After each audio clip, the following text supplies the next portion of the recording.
ان لوگوں نے قریب پھٹکنے نہیں دیا، ان کے قریب یہ چیز آئی نہیں، بے نیاز لوگ تھے، توجہ ہی نہیں تھی۔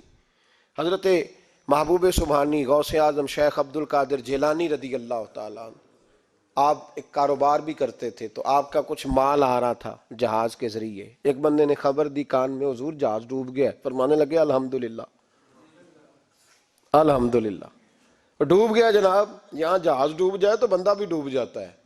کہتے ہیں صاحب انتقال کر گئے، 10 لاکھ کا نقصان ہو گیا تھا، مال ڈوب گیا پورا جہاز ہی۔ فرمایا الحمدللہ، اور تم نے جلدی کی خبر دینے میں سبق پڑھا رہا تھا، کیوں مجھے دخل اندازی دی تم نے میرے کام میں، کیوں دخل اندازی کی؟ سب الحمدللہ۔ تھوڑی دیر کے بعد اس نے پھر کان میں کہا حضور وہ غلط خبر تھی، جہاز بچ گیا۔ فرمانے لگے الحمدللہ۔ پھر شاگردوں سے کہنے لگے میرا چہرہ دیکھ رہے تھے پہلی خبر کے بعد بھی، اس خبر کے بعد بھی؟ کہا حضور دیکھ رہے تھے۔ فرمایا کوئی تبدیلی تو نہیں آئی؟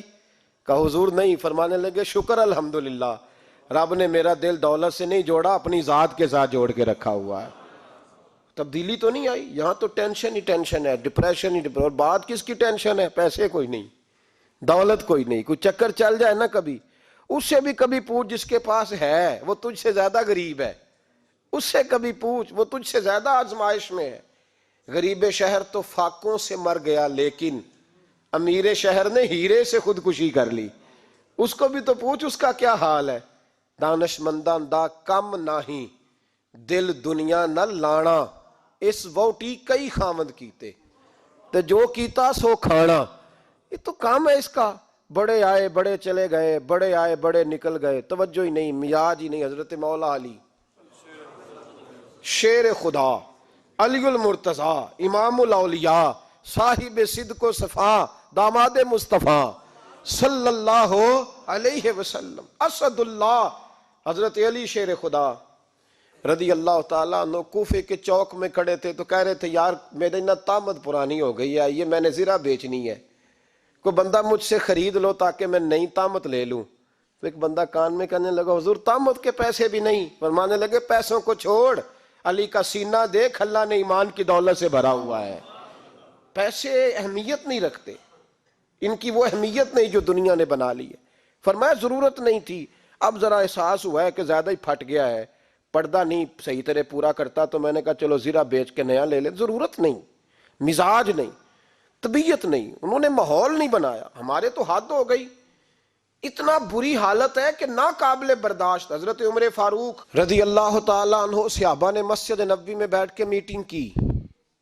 عمر کی تنخواہ بڑی تھوڑی ہے مال غنیمت میں سے، اب تو عمر کے پوتے بھی ہیں، نواسے بھی ہیں، رشتہ داریاں بھی ہیں، تعلق بڑھ گئے ہیں، اور عمر فاروق بوڑھے بھی ہو گئے۔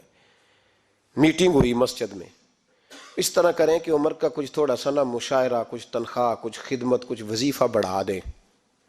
بات طے ہو گئی، جب مکمل ہو گئی تو کہنے لگے یہ بتاؤ شیر سے بات کس نے کرنی ہے؟ ادھر جائے گا کون؟ پہلے اس کا نام تو بتاؤ، وہاں جائے گا کون؟ تو انہوں نے کہا یہ تو ہم نے سوچا ہی نہیں، بات تو بڑی تگڑی ہے، عمر سے کون بات کرے گا؟ یہاں جتنا مرضی تگڑا پیر ہو، آپ نذرانہ لے کے جائیں، مسئلہ ہی کوئی نہیں، کبھی کسی کو کہنا پڑا ہے؟ تو کہتے ہیں جناب کون بات کرے گا؟ تو ایک صحابی کہنے لگے کہ حضرت عمر رضی اللہ تعالیٰ عنہ کی جو صاحبزادی ہیں نا، حضرت حفصہ رضی اللہ تعالیٰ عنہ، وہ ام المومنین بھی ہیں، حضور علیہ السلام کی زوجہ ہیں، مومنوں کی ماں ہیں، ان سے کہتے ہیں، اور ان کے والد بھی ہیں۔ تو حضرت حفصہ سے کہا، تو جناب حفصہ چل کے گئیں حضرت عمر کے پاس، جا کے کہا ابا جی ایک بات کرنی تھی۔ انہوں نے کہا بیٹے کرو، تو ان کو بھی پتا تھا نا جاہو جلال کا۔ کہنے لگے ابا جی مسجد نبوی میں صحابہ کی میٹنگ ہوئی ہے، ایک ہی محلے میں ایک ہی شہر میں لوگ رہتے ہیں، تو ایک دوسروں کی خرچوں کا، ضروریات کا پتہ ہے۔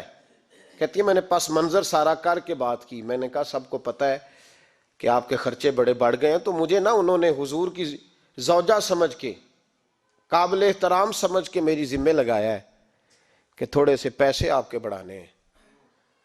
تو حضرت عمر فاروق رضی اللہ تعالیٰ عنہ کی صاحبزادی کہتے ہیں عمر کو اتنا جلال آیا کہ اٹھ کے کھڑے ہو گئے، کہنے لگے حفصہ ان لوگوں کے نام بتا، میں انہیں دروں سے ماروں گا، اور اس طرح ماروں گا کہ ان کی کمر پہ نشان پڑے، ان کی کمروں پہ نشان پڑے، اس انداز میں درے ماروں گا کہ مجھے زخم نظر آئیں۔ کہا ابا جی اتنا جلال کس بات کا، سادی سی بات ہے۔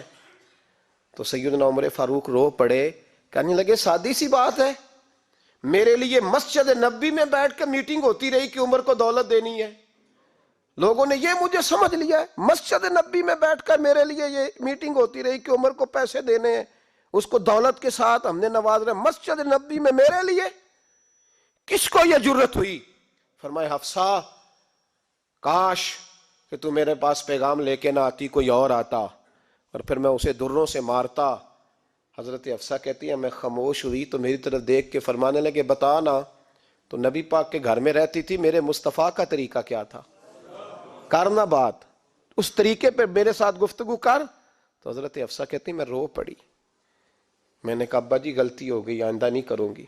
بھائی معیار بنایا ہوا تھا، آپ یقین کریں ہمارے تعلقات آپ شادی پہ دیکھ لیں، جو غریب رشتہ دار ہے اسے کون بنانے جاتا ہے، لیکن ساری برادری کٹھی اس کے دروازے پہ بیٹھی ہے، جس نے آنا ہے تو کچھ لے کے آنا ہے، ہر چیز دولت میں تلے گی، معیار ہی دولت بن گیا ہے، مقصود ہی دولت بن گیا ہے۔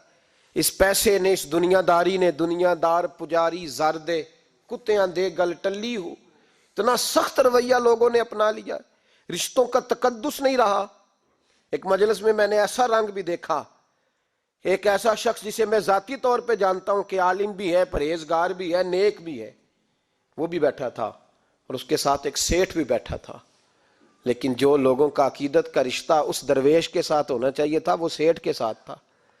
تو میں غور کر رہا تھا کہ یار قوم کا ذہن کس طرح کا ہو گیا، صرف اس کے ہاتھ میں پیسے، صرف دولت مند ہے، اس آدمی کی درویشی بھی گئی، علم بھی گیا، تقوی بھی گیا، صرف پیسے ہیں نہیں ہے اس کے پاس، تو وہ کونے میں لگا ہوا ہے اور اس سے لوگ بچ بچ کے سلام۔ اور میں کہا کرتا ہوں عقیدت کا پتہ چلتا ہی تب ہے جب اجتماع ہوتا ہے۔